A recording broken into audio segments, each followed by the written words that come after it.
이번에 코로나를 겪으면서 보니 주연이더라. 지지해 주신 덕이라고 생각을 합니다.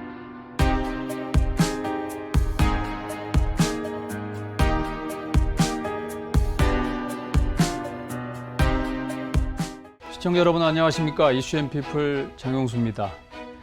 1인 2역도 아닌 1인 10역, 그리고 반복되는 주 7일 근무. 다름 아닌 의료 현장의 간호사분들의 이야기입니다. 유난히 더웠던 올여름, 델타 변이 바이러스의 강타로 끝나지 않은 사투를 벌이고 있는 현장. 오늘은 신경림 간호협회장님과 말씀 나누겠습니다. 어서 오십시오. 안녕하세요. 네. 회장님, 상당히 바쁘실 것 같은데 이렇게 자리해 주셔서 감사드리고요. 먼저 궁금한 게 우리나라 간호사 숫자가 얼마나 되는 거죠? 간호사 면허증을 소지한 사람들은 한 46만여 명이 됩니다. 네. 네. 그러면 실제로 간호협회에 소속된 분들이라고 해야 될까요? 또 현장에서 근무하시는 분들은 어느 정도 되는 거예요? 간호협회 소속이 돼서 등록을 해서 회원으로 일하시는 분들은 한 26만여 명이 되고요. 네. 아마 회원으로 등록은 하지 않았지만 현장에서 일하시는 분들도 또 많이 계시고, 더 나아가서 간호사는 네. 해외에 옛날에 독일을 통해서 나갔다든가 미국에 가서 계시는 재외 한인 간호사들도 많이 있습니다. 네. 원래 간호사 하면은 여성의 전유물이라고 그래야 되나 그랬었다가 네. 최근에는 남자 간호사 비중도 많이 늘어나고 있는 것 같아요. 어느 정도 되나요? 지금 입학 정원의 한 20% 정도가 남자 간호사들이 지금 들어오고 있습니다.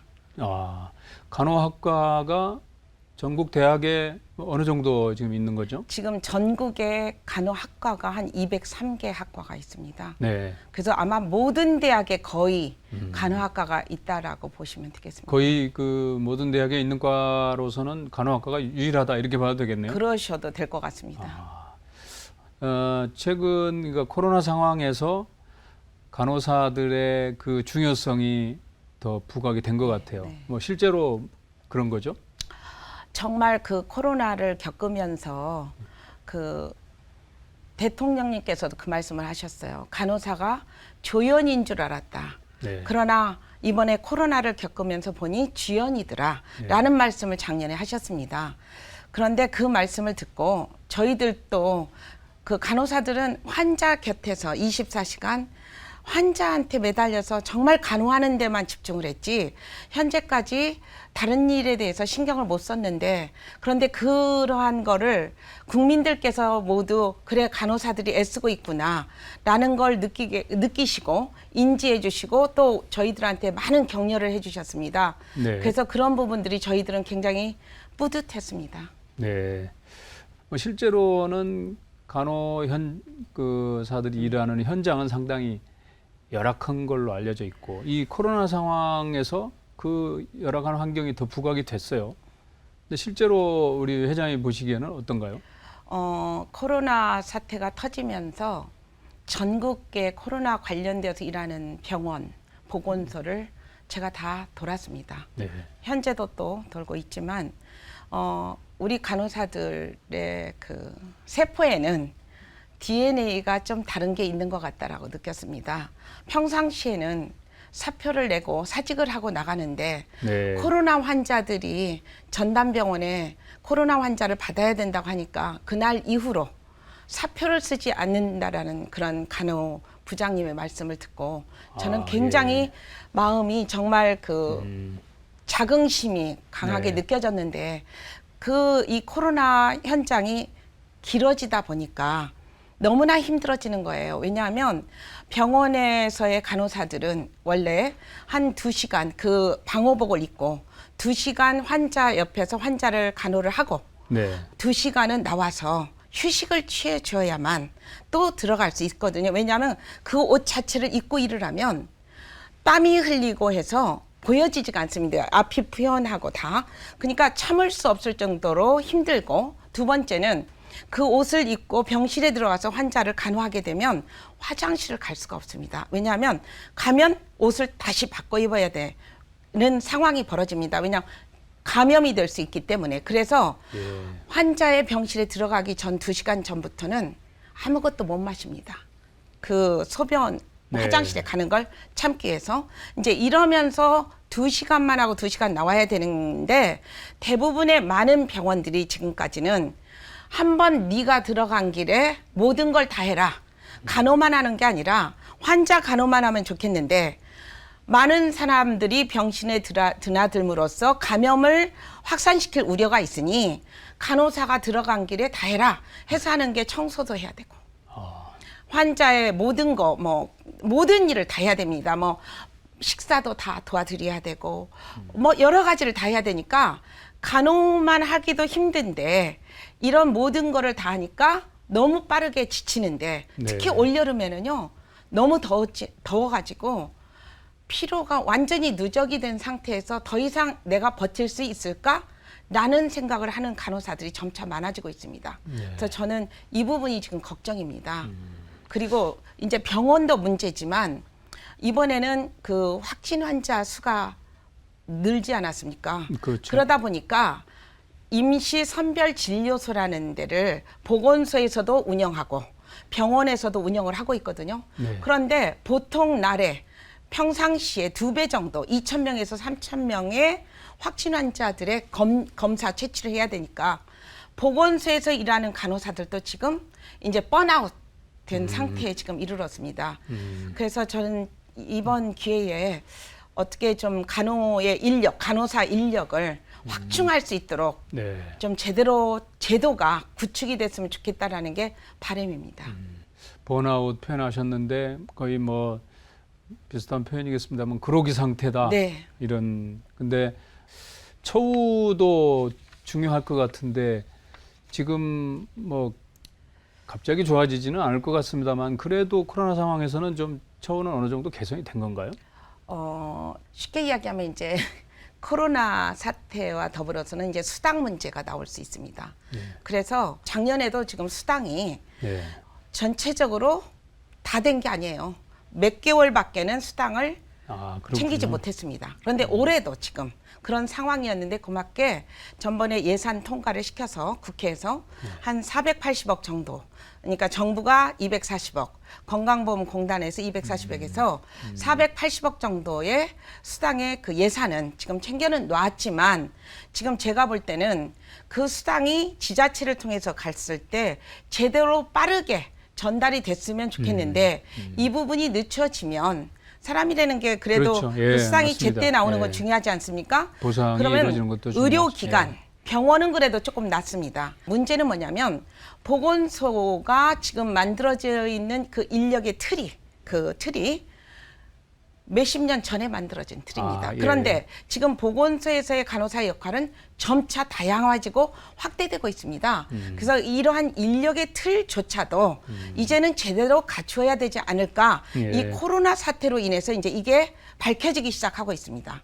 그 다음에 더 나아가서는 보건소에서 일하는 간호사들한테 힘든 거는 공무원이지 않습니까? 그러니까 정규직으로 뽑아줘야 되는데 50%밖에는 정규직이 아닙니다. 그러니까 나머지 50%는 계약직이거나 임시직인데 이러다 보니까 예. 초과적으로 일을 해야 됩니다. 시간외로 일을 해야 되는 게 굉장히 많은데 임시 계약직은 그 시간외로 일을 시킬 수가 없습니다. 네. 이제 이런 문제들이 지금 터지는데 그 수당 문제 또 더 나아가서는 간호사의 처우에서 빼놓을 수 없는 게 환자 수입니다. 예. 환자 수를 적으면 적을수록 간호사는 일을 할 수 있지 않겠습니까? 그런데 우리나라에는 법이 현재 간호사 1인이 환자를 12명을 볼 수 있도록 해놨습니다. 환자의 중증도도 상관이 없습니다. 법적으로 그냥 1대 12다. 그런데 현실은 코로나이기 전에 병실은 간호사 1인이 18명에서 25명의 환자를 봅니다. 그러면 18명과 25명 사이인데 아마 좀 아시겠지만 병원에 가면 침대 위에 누워 계시는 분들은 환자이고 침대 밑에 또 침대들이 있습니다. 네. 거기는 이제 간병사니 또는 가족들이 누워 계십니다. 결론은 간호사 1인이 담당해야 되는 숫자가 곱하기 36명에서 예. 50명을 해야 됩니다. 예. 왜냐? 환자만 불편함을 호소하는 게 아니라 이 가족들이나 이 간병 하시는 분들도 불편함을 다 간호사한테 하기 때문에 신규 간호사들은 거의 일을 할 수가 없습니다. 그러니까 신규 간호사들이 한 6개월만 되면 45%가 나는 더 이상 여기를 견딜 수가 없어 라고 이야기하고 나갑니다. 그리고 이제 이렇게 환자 수가 많다 보니까 밥 먹으러 갈 시간이 없습니다. 간호사는 점심시간이 5분입니다. 5분에 먹고 올라와야 됩니다. 그리고 화장실에 갈 시간이 없습니다. 그래서 아시겠지만 병원에서 근무하는 간호사들한테 제가 실태조사를 했습니다. 했더니 정말 그 신규 간호사들이 20대 초반인데 중반인데도 불구하고 화장실을 가지를 못하니까 물 마시는 것도 참습니다. 그러다 보니까 거의 방광염을 그 젊은 간호사들이 앓고 있습니다. 그러니까 지금 현재 수당 이슈, 환자를 봐야 되는 환자 수가 선진국은 일본만 해도 간호사 1인이 환자 7명만 보면 됩니다. 일본은? 네, 미국은 제가 77년에 미국에 있다가 92년에 한국에 나왔는데 그때가 벌써 40년 전입니다. 간호사 1인이 아침 근무에는 5명, 오후에는 뭐 7에서 12명 이렇게 봅니다. 그런데 우리는 너무나 환자를 많이 봐야 되고 더 나아가서는 그러면 이렇게 열심히 일하는 간호사들한테 연봉은 그러면 제대로 주느냐. 저는 이게 큰 이슈라고 생각하는데 대학병원이나 대형병원은 그런 대로 괜찮습니다. 그런데 국공립, 예를 들어서 공공병원은 굉장히 연봉이 낮습니다. 그러니까 어떤 일이 벌어졌냐면 대구 지역에서 대구에 있는 어떤 대학병원에서 간호사를 몽땅 뽑았어요. 그런데 어디서 가느냐? 이 공공병원에서 훈련 다 된 간호사들이 일로 다 왔습니다. 왜? 월급의 연봉의 차이가 크고 그 다음에 환자를 보는 숫자가 적고 하니까 갈 수밖에 없습니다. 그러니까 지역 간에도 또 문제가 있습니다. 수도권과 지방 간에도 수도권과 지방인데 간호사는 수도권에 있을수록 월급이 괜찮습니다. 지방으로 갈수록 매우 낮습니다. 그런데 이제 예를 들어서 의사는 지방으로 갈수록 간호사의 굉장히 연봉의 몇 배입니다. 정말 간호사는 지방으로 갈수록 낮고 의사는 지방으로 갈수록 높고 그런데 그러다 보니까 지방에는 간호사가 부족할 수밖에 없습니다. 점차 서울로 오고 수도권으로 옵니다. 그러니까 저는 이러한 간호사의 처우 개선 문제는 환자와 간호사의 수라든가 또는 수당 문제라든가 또는 연봉의 문제라든가는 이제는 좀 정부도 나서서 이거를 체계화시키고 표준화시키는 틀이 필요하다고 생각을 합니다. 최근에 그 국회에서 그 간호법 관련된 그 토론회, 청문회 이런 걸 하신 걸로 알고 있는데 그러면 그 자리에서 당연히 이런 그 근본적인 문제들이 논의가 됐고 또 의견들이 나왔겠네요. 간호법에 대한 공청회가 보건복지 상임위에서 있었습니다. 이제 이 법을 이제 그 상임위 의원님들께서 정말 감사하게도 다뤄주셨는데 이제부터 그 간호법을 가지고 어떻게 헤쳐나가느냐가 또 있을 수 있을 것 같아요. 그래서 그런데 이제 간호법이기 전에 이번에 그 아까도 제가 말씀드렸듯이 국민들께서 코로나 때 정말 간호사들이 애쓴다. 그리고 당신들이 아니었으면 우리가 생명을 구할 수 없었다라는 이런 정말 우리들을 격려를 해주신 덕에 1975년까지 있었던 보건복지부에 간호과가 있었습니다. 그때까지는. 그런데 75년에 간호과가 없어졌습니다. 그런데 고맙게 올 5월 11일 날 올해 간호정책과가 부활됐습니다. 그래서 이제 간호정책과가 만들어져 있기 때문에 간호사에 관련된 이야기 또는 간호의 우리 보조 인력에 관한 이야기, 간호 인력의 전체적인 이야기들을 간호정책과에 가서 할 수 있는 통로가 생겼습니다. 이게 46년이 걸렸습니다. 그런데 의미 있는 일이네요. 이게 다 저는 국민들께서 간호사들을 정말 많이 지지해 주신 덕이라고 생각을 합니다. 국민들이 이제 많이 그 성원해줬다고 말씀하셨는데 최근에도 그런 뭐 방호복 입고 막 땀발 흘리면서도 노인 환자와 이렇게 화투를 네, 네, 쳐주는 게 이게 뭐 상당히 화제가 됐잖아요. 네, 네, 그런 만큼 간호사들의 그 역할이 네, 단지 어떤 기능적인 측면뿐 아니라 상당히 이렇게 인간적으로도 더 네, 교감하고 소통하는 측면에서 네. 상당히 의미가 있는 것 같은데 앞으로 우리나라가 이제 그 초고령 사회로 이제 곧 네. 들어가지 않습니까? 네, 네. 그런 만큼 더 간호사들의 역할이 커지지 않을까 싶은데 어떻게 전망하시는 그 거예요? 부분을 제가 이제 꼭 말씀드리고 싶은 거는 지금까지는 의료법에 의해서 간호 정책을 이야기할 수밖에 없었습니다. 그러나 의료법이라 하면 병원에 의료기관 안에서밖에 통하는 법이지 지역 사회는 그게 해당이 안 됩니다. 그러다 보니까 간호사들이 방문 간호도 해야 되고요. 이제 어르신들을 모시는 널싱홈에도 있어야 되고 뭐 등등 또는 교정시설에도 있고 어린이들이 있는 어린이집에도 지금 방문을 하고 있고 굉장히 역할이 다양해지고 있는데 비해서 법은 그걸 못 따라왔습니다. 앞으로 뭐 많은 그 시간이 필요하고 노력이 필요하겠지만 간호법 안에서 간호사의 업무가 다양해지는 것을 잘 갈 수 있도록 좀 되었으면 하는 정말 이게 그리고 앞으로 100년을 내다보는 이런 시대가 왔으면 좋겠고요. 두 번째는 아까도 말씀하셨듯이 초고령 사회가 되면 가장 중심의 핵심 인력이 간호 인력입니다. 그래서 지금 일본이나 미국이나 싱가포르나 유럽이 다 어떻게 하고 있냐면 그 어르신들이 시설을 이용하는 것도 필요하지만 당신들이 평생 살으셨던 집에서 공간에서 편안하게 살으시면서 마무리를 할 수 있도록 해주는 그런 간호의 어떠한 그런 돌봄 시스템이 구축이 될 수 있도록 지금 하고 있거든요. 그렇다면 간호사들과 돌봄 인력들이 한 틀이 되고 또 더 나아가서는 의사도 거기에 같이 포함이 되겠죠.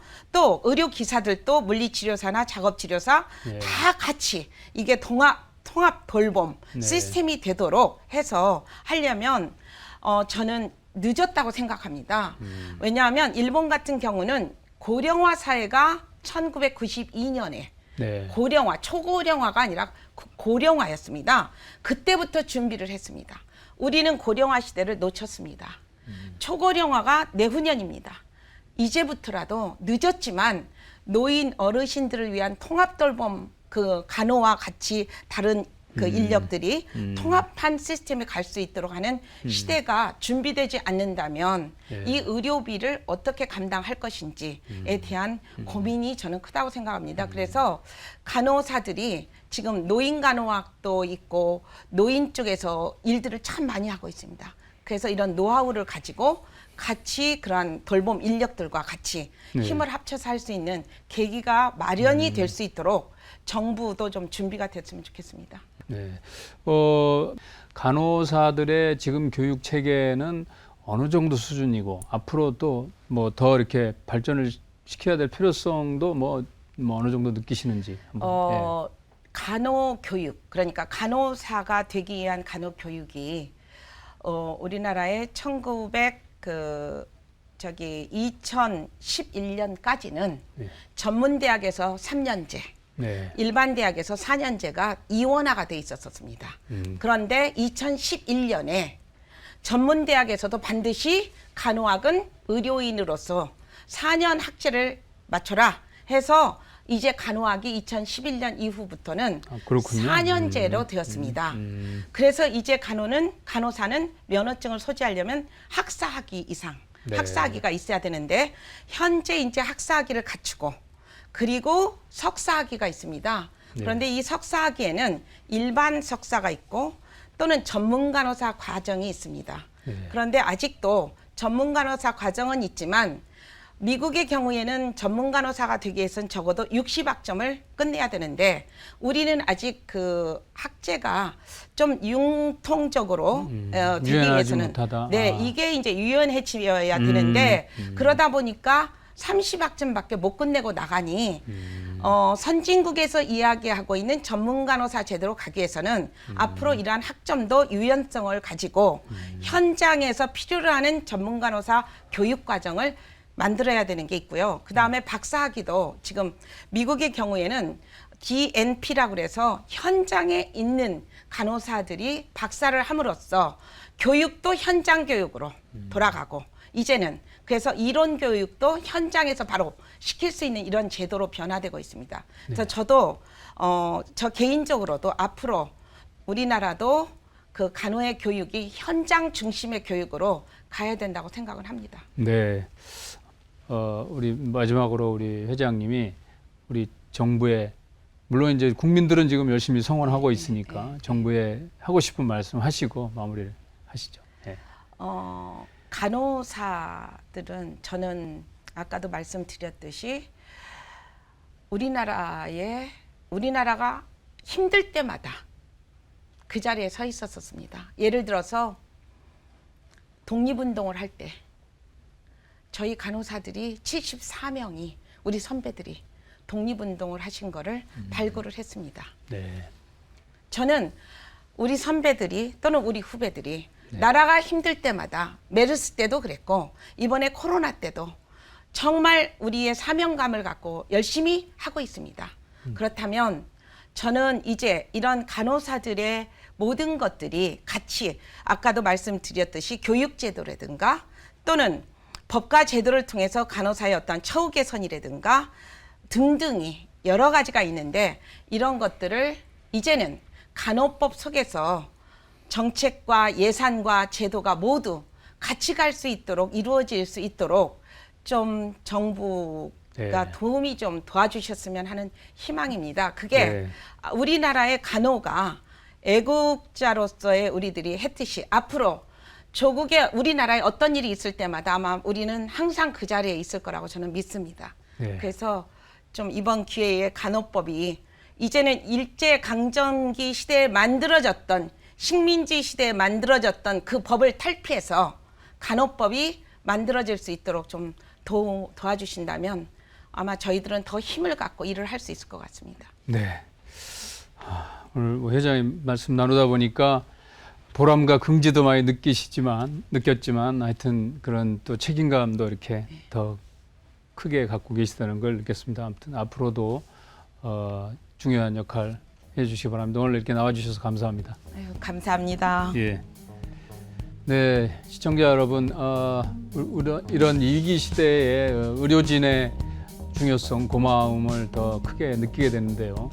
오늘 말씀 들어보셨듯이 간호사들의 역할 앞으로 얼마나 더 그 의미가 있는지 또 지원이 있어야 되는지 느낄 수 있는 시간이었습니다. 이슈 앤 피플 여기서 마치겠습니다. 감사합니다.